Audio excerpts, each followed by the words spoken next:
में बात करने वाले हैं वो हमारा है चैप्टर नंबर 2, क्या हमारे आसपास के पदार्थ शुद्ध हैं। जब हम इसके बारे में बात करते हैं तो पहले बात कर लेते हैं हम लोग द्रव्य के बारे में। द्रव्य क्या होता है, अभी मैंने पिछली कक्षा में पढ़ाया था कि द्रव्य वे होते हैं जो स्थान घेरते हैं तथा जिसमें भार होता है।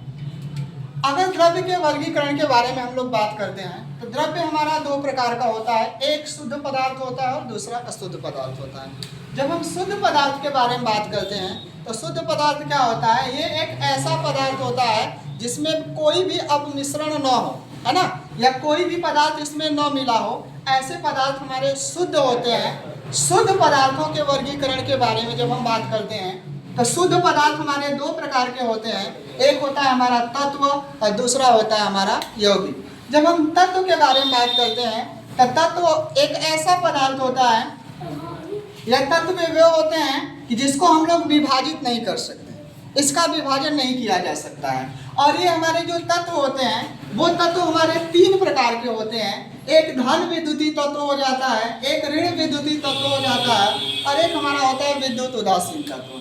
धन विद्युतीय तत्व के बारे में जब हम बात करते हैं तो धन विद्युतीय तत्व हमारा एक ऐसा तत्व होता है जवन की धन आयन देता है। तो जो तत्व हमारे धन आयन को देते हैं ऐसे तत्व को हम लोग धन विद्युतीय तत्व कहते हैं। जैसे हमारा सोडियम पे 1+ हो गया, मैग्नीशियम पर 2+ हो गया, एल्यूमिनियम पर 3+ हो गया। अर्थात ये हमारे जो तत्व हैं वो क्या दे रहे हैं, प्लस आयन दे रहे हैं। तो जब ये हमारे प्लस आयन दे रहे हैं तो ऐसे तत्व को हम लोग धन विद्युतीय तत्व कहेंगे। दूसरा हम बात कर लेते हैं ऋण विद्युतीय तत्व के बारे में। तो ऋण विद्युतीय तत्व क्या होते हैं, ये ऐसे तत्व होते हैं जो ऋण आयन देते हैं। और जब ऐसे तत्व ऋण आयन दे तो ऐसे तत्व को हम लोग ऋण विद्युतीय तत्व कहते हैं। जैसे फ्लोरीन हो गया, क्लोरीन हो गया, ऑक्सीजन पर 2- हो गया, ये हमारे कैसे तत्व होते हैं, ऋण विद्युतीय तत्व होते हैं। उसके बाद हमारा क्या होता है, विद्युत उदासीन तत्व। तो विद्युत उदासीन तत्व क्या होता है, ये वो तत्व होते हैं जो न तो धन आयन देते हैं और न ही ऋण आयन देते हैं। तो जब न तो धन आयन दे और न ही ऋण आयन दे ऐसे तत्व को हम लोग विद्युत उदासीन तत्व कहते हैं। जैसे अक्रिय गैसें जितने हैं उस पर किसी भी प्रकार का कोई आयन नहीं होता है। उसके बाद हम बात कर लेते हैं यौगिक के बारे में। तो यौगिक क्या होता है, दो या दो से अधिक तत्वों को जब हम मिलाते हैं तो इससे जिसका निर्माण होता है वो हमारा यौगिक होता है। जैसे हमने Na को ले लिया और Cl को ले लिया, NaCl को जब मैंने मिलाया तो क्या बना, हमारा नमक बना। और जब नमक बना तो ये नमक हमारा एक प्रकार से क्या हो गया, यौगिक हो गया। मैंने कॉपर को लिया, मैंने Cl2 को लिया, कॉपर और Cl2 को मिला तो इससे किस चीज का निर्माण हुआ, CuCl2, मतलब ये एक यौगिक का निर्माण हो गया। अशुद्ध पदार्थ क्या होता है, अशुद्ध पदार्थ में क्या होता है, अशुद्ध पदार्थ को एक और नाम होता है जिसको हम लोग मिश्रण के नाम से जानते हैं।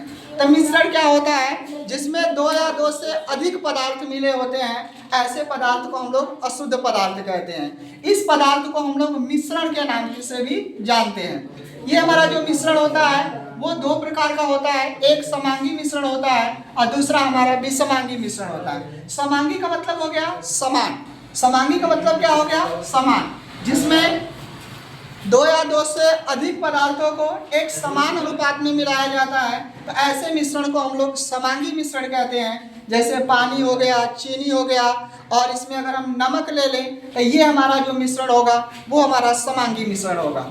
दूसरा हम जिसके बारे में बात करने वाले हैं वो हमारा विसमांगी मिश्रण होगा।